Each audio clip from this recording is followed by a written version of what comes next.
Well, thank you so much for inviting me here to be with all of you during this year's Eclipse Con. I hope you're all having a fabulous time and are ready to take the next 20 minutes or so to focus on a topic that is extremely important always, but especially today. My name is Jessica House, and I'm the founder of Lighthouse Counseling and Wellness. I'm a mental health expert with a background in counseling psychology and lean management. I work with children, families, and organizations all over the world, helping them on their journey to improved mental health and wellness. So, today we're going to be talking about stress, what it is, how it manifests in our bodies, our minds, and our behavior. And we're going to discuss some ways for us to manage stress so we can feel our best and be our best. So there's no question, we're living in stressful times. The pandemic has had a substantial impact on the lives of us all. Uncertainty is at an all time high. People's physical, emotional, social, and mental health have been compromised.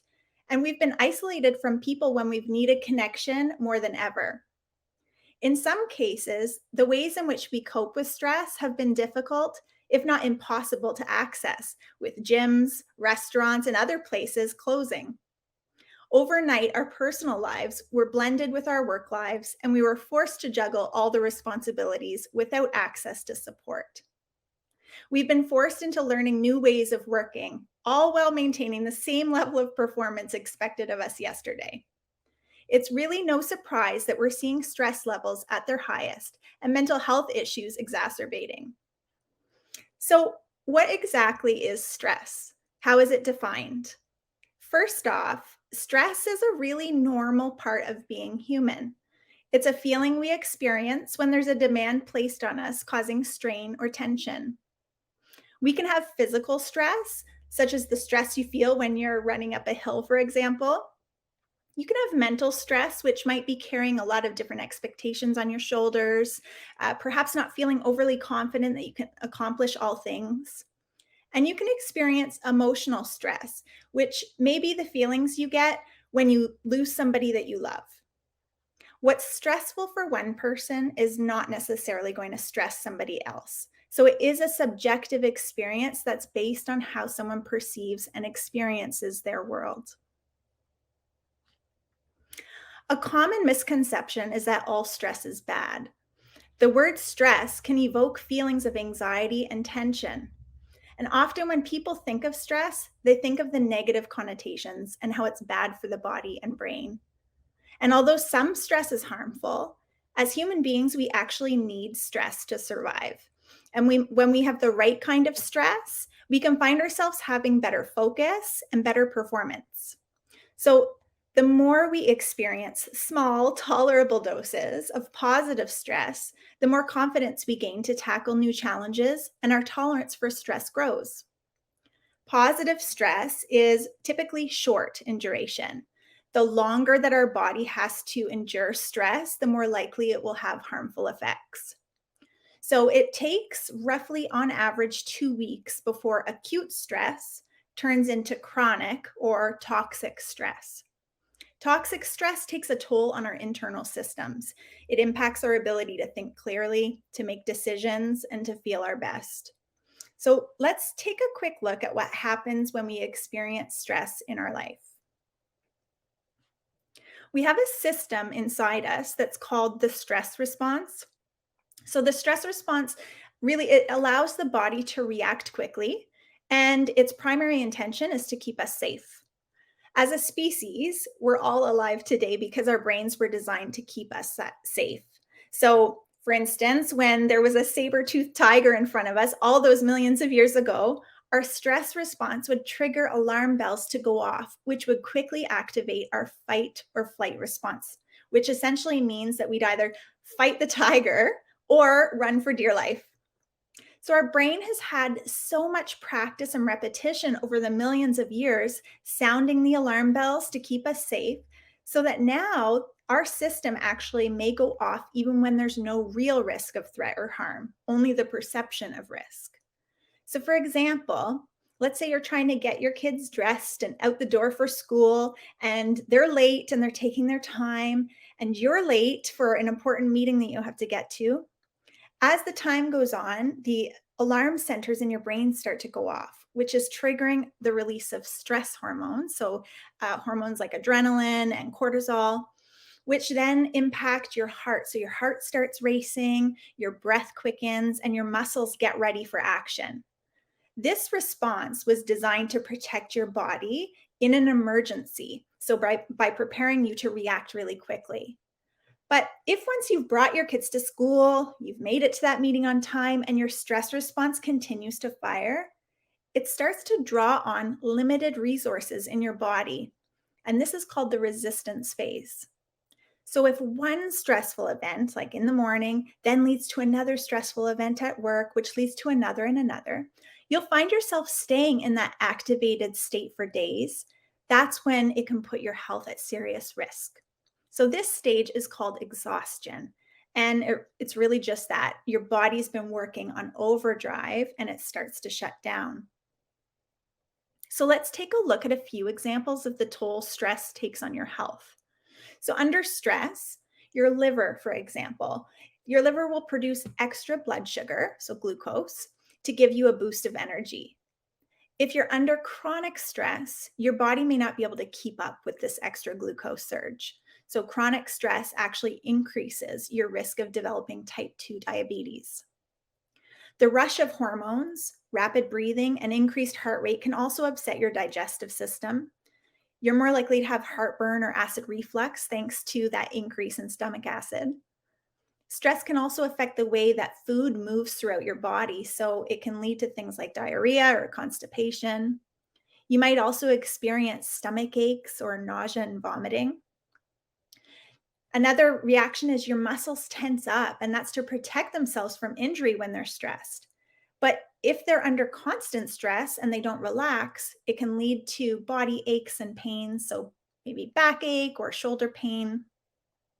So over time, stress hormones can also they can weaken your immune system and reduce your body's response to foreign invaders. So you might be more susceptible to viral illnesses like the flu and the common cold, as well as other infections. And stress can also increase the time it takes you to recover from an illness or an injury. So, there are other ways that stress manifests itself in your body, in your mind, and in your behavior. But because we are all so unique, it means that what I experience when I'm stressed is going to look different than what you experience when you're stressed. What's really helpful is that you know yourself well. And if you notice any changes in your behavior or in the way you're thinking about things or feeling about things, these could be potential signs of stress. Okay, so now that we know a little bit more about stress, let's talk about how we can manage it. And let's be honest, eliminating stress altogether is not always realistic. We must learn to manage our stress. So, for the next half of the session, we'll focus on tips and tricks for managing stress. Things like taking care of yourself, self awareness, controlling the controllables, connecting with people, reflecting and adjusting expectations and priorities, resting from technology, and spending time in nature. So, one way to ensure we're setting ourselves up for success is by taking care of our basic needs. SELF is an acronym that stands for sleep, exercise, leisure and laughter, and fuel. When it comes to managing stress, if we want to give ourselves the best chance at managing and coping well, if we take care of these four things, we will set ourselves up for success. It doesn't matter how old or how young you are, these four things help people better cope and manage stress in their lives. So let's start with S, which is sleep. When it comes to sleep, the quality of your sleep and the quantity of your sleep matters. If you're over 18, the recommended amount of sleep that you get is roughly around 7 to 9 hours per night. So, signs of poor sleep would include not feeling rested even after getting enough sleep, or repeatedly waking up during the night, or experiencing symptoms of sleep disorders, so things such as snoring or gasping for air. So we can improve the quality of sleep by practicing sleep habits. What exactly does that look like? Well, the first tip would be to be consistent with your bedtime routine. Go to bed at the same time each night, get up at the same time each morning, including on the weekends. This can help create an internal clock that makes it really easy for us to wake up and fall asleep. Consistency in how we prepare to wind down for sleep is important too. With enough repetition, you're conditioning your brain and body to relax and get sleepy. We can set the environment for sleep as well. So, making sure our bedroom is quiet, dark, relaxing, and at a comfortable temperature. And if possible, try to avoid using your bedroom for anything other than winding down and sleep. So, no working in bed and no watching TV in bed. Which leads to the next tip, which is removing electronic devices such as TVs, computers, and smartphones from our bedroom. Using devices that produce artificial blue light in the evening really disrupts our natural sleep cycle by tricking our brain into not producing melatonin, which is a hormone that's made in our body that helps us regulate sleep. Avoiding caffeine and alcohol is another tip. So, their impact on sleep sometimes surprises people. Caffeine, for instance, is a stimulant, so it makes you more alert and wakes you up. But the thing that people get confused about is how long it can stay in our body for. So it can stay in your body for over 12 hours, which means that that cup of coffee that you decide to have around noon is still in your system, swirling around at midnight. It can also impact the quality of your sleep by limiting the amount of restorative sleep that you get. So as a result of that, you might wake up in the next morning and not feel rested, even though you got a full night's of sleep. And alcohol is misunderstood too. People sometimes think that it helps them sleep when in fact it disrupts your sleep. It can trigger the fight or flight system in your brain, which has us wake up more in the night. It releases alerting chemicals and it can block our rapid eye sleep, which is responsible for helping us with our emotional and mental health. So, lastly, exercise. Exercise and being physically active during the day can help you fall asleep more easily at night. For one, it physically tires your body, but it also helps to reduce stress by releasing endorphins. And when we're less stressed, we sleep better. The research also shows that when we get good sleep, we're more likely to have the energy to exercise the next day. So, the benefits of sleep and exercise really works both ways. Okay, so speaking of exercise, not only is it great for helping improve the quality of sleep, it's also one of the best ways to reduce stress. Exercise boosts our body's release of endorphins, which are the feel good neurotransmitters in our brain. When we feel good, we can face our daily stressors and feel more confident in managing them. Now, there isn't an ideal exercise that I'll recommend here. It's really about finding what you love. And when you find an exercise you love, you're going to be more apt to stick with it. And that's what's really important here. It's about consistency. Sometimes it can be helpful to find an accountability partner. So, going with a friend, scheduling it in your calendar, telling people your goals so you can feel committed.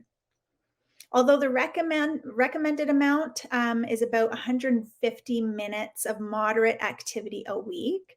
If this is a big leap for you, just start where you're at. So if you can incorporate a little bit of exercise every day, that's going to help. So L stands for leisure and laughter. And during the pandemic, connecting with people, laughing, doing leisurely activities became tricky, if not impossible.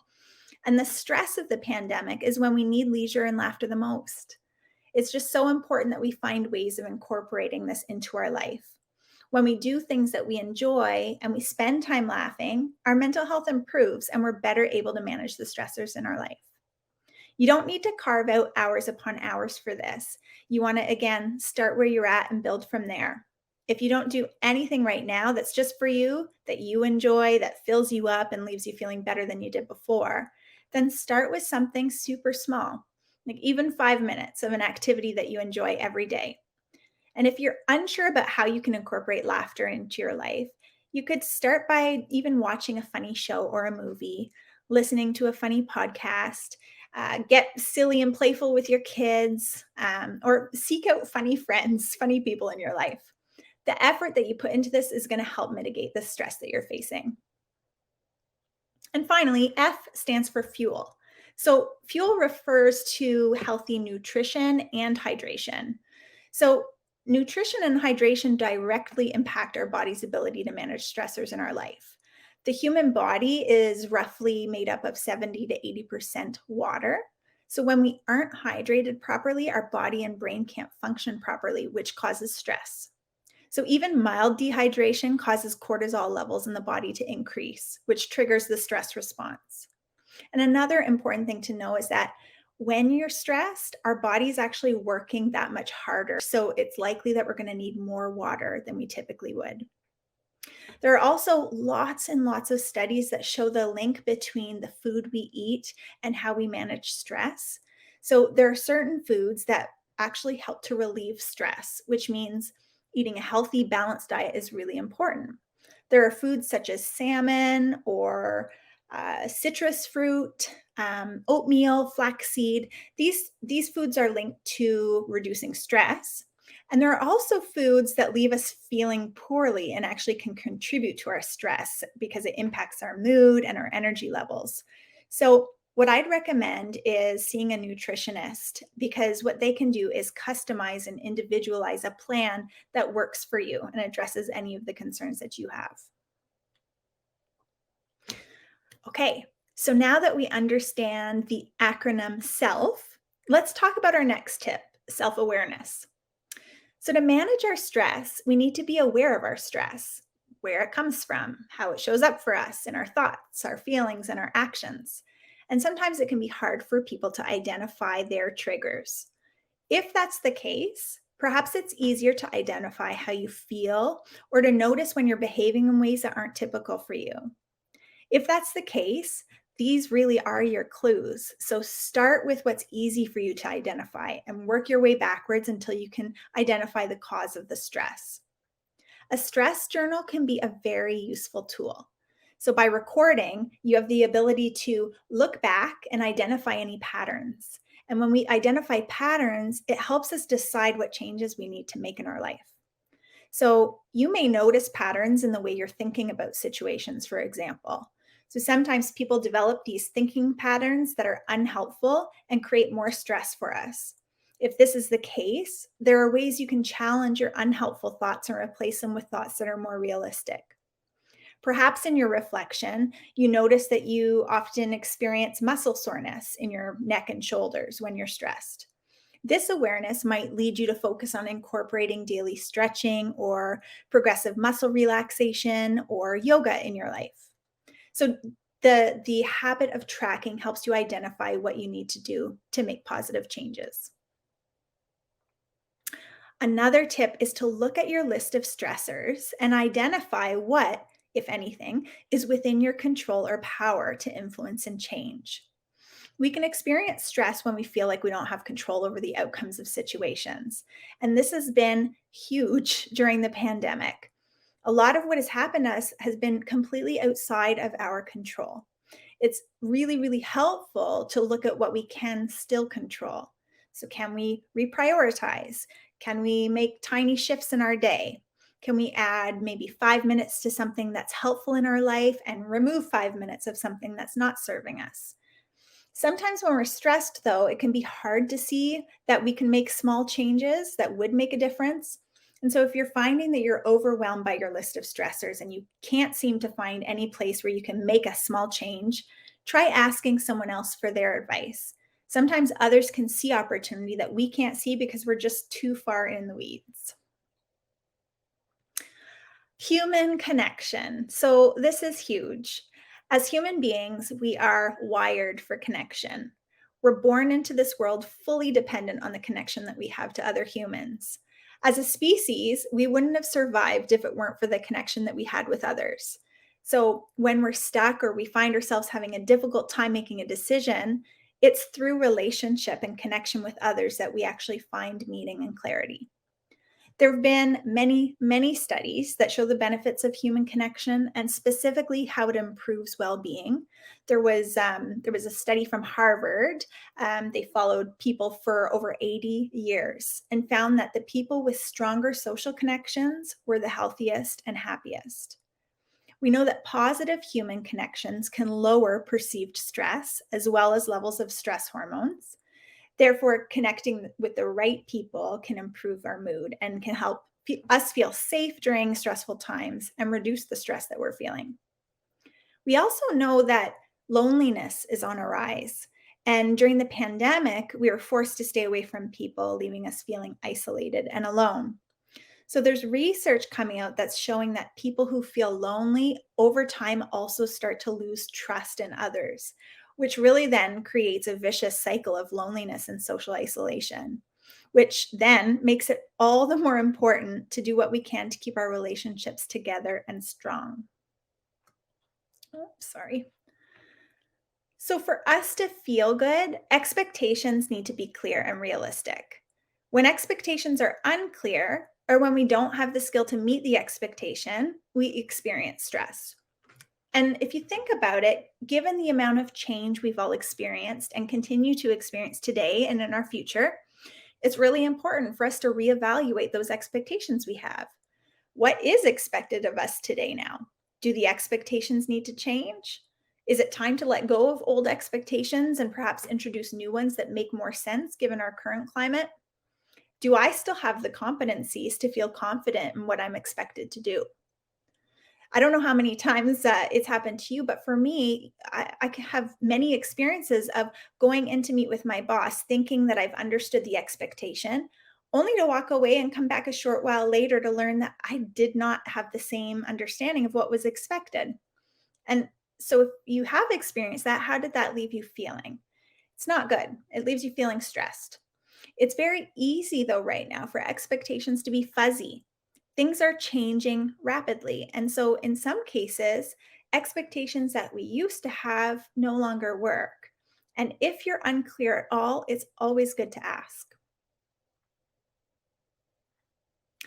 So, there's no doubt that technology has impacted our lives in many ways, and in some ways for the better. If it weren't for technology and social connection platforms, the past year and a half would have been incredibly difficult to manage. At the same time, there are studies that are describing consequences of technology use, including negative impacts on physical and mental health. We hear a lot about Zoom fatigue and how this is having a toll on employees. So, how exactly does technology contribute to stress? For one, we aren't walking as much anymore. So, attending meetings no longer requires us to get up out of our chair to walk to a meeting room.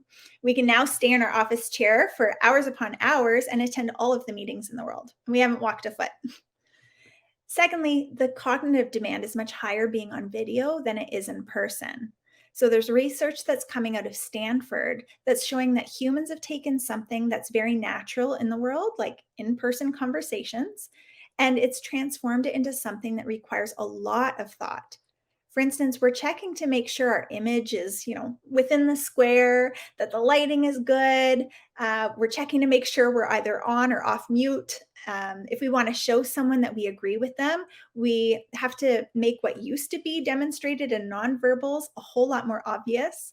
So essentially, the energy that's required, the mental energy required is much higher, which means we're fatiguing over time. We're also not used to looking at ourselves that much. It's like constantly holding up a mirror and watching yourself for all parts of the meetings we're attending. This just isn't natural, and getting that amount of feedback about anything is exhausting. It's also really hard to shut work off when we're working from home. So, a 7 or 8 hour day soon becomes a 9 or 10 hour day, and we realize we're working way more than we used to. So, what can we do? So, first, we can determine which meetings we really have to attend. Talk to your boss, see which meetings are necessary, and where possible, reduce the number of meetings. That can really help. For the meetings that you do need to attend, ask yourself, is video required? If not, can we keep it off? If it is required, try changing your settings so that you aren't looking at yourself during the meetings the whole time. Most video platforms will have the option so you can only see others in the meetings. The other thing is try standing during your meetings or doing some chair stretches. Trust me, they exist. You just have to Google chair exercises and stretches, and you're going to find a ton. And lastly, create some end of work routines and rituals that you can rely on, which are going to help you switch from work to home.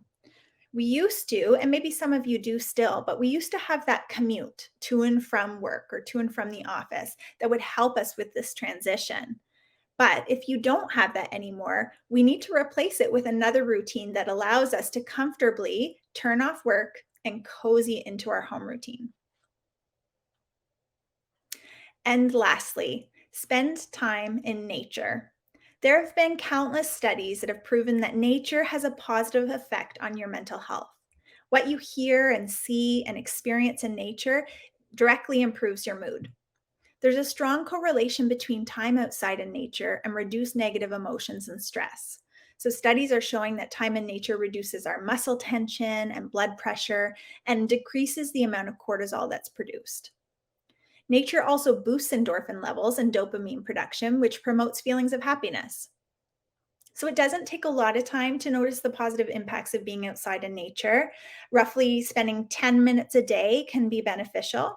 So perhaps if you're looking to break up a day or incorporate a new routine to separate work from home life, maybe a walk outside could be an option.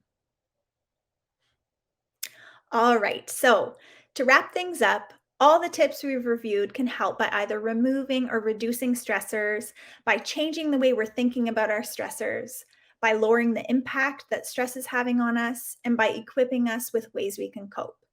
There are times, though, when we need a little extra help managing and coping. And if you find you're having a hard time managing the stress in your life right now, it is totally okay to ask for help. I encourage you to reach out to either your family doctor or if your organization has an EAP program or a mental health professional. Being proactive about your health and wellness is never a bad thing. So, with that, I want to thank you for being here with me today. I really hope that you've learned something new and are inspired to take some small, actionable steps towards improving your mental health and wellness. If ever you need support on your journey, please don't hesitate to reach out. My email address is jhouse@lighthousecw.ca, and my website is www.lighthousecw.ca. Take care, everybody. Thank you.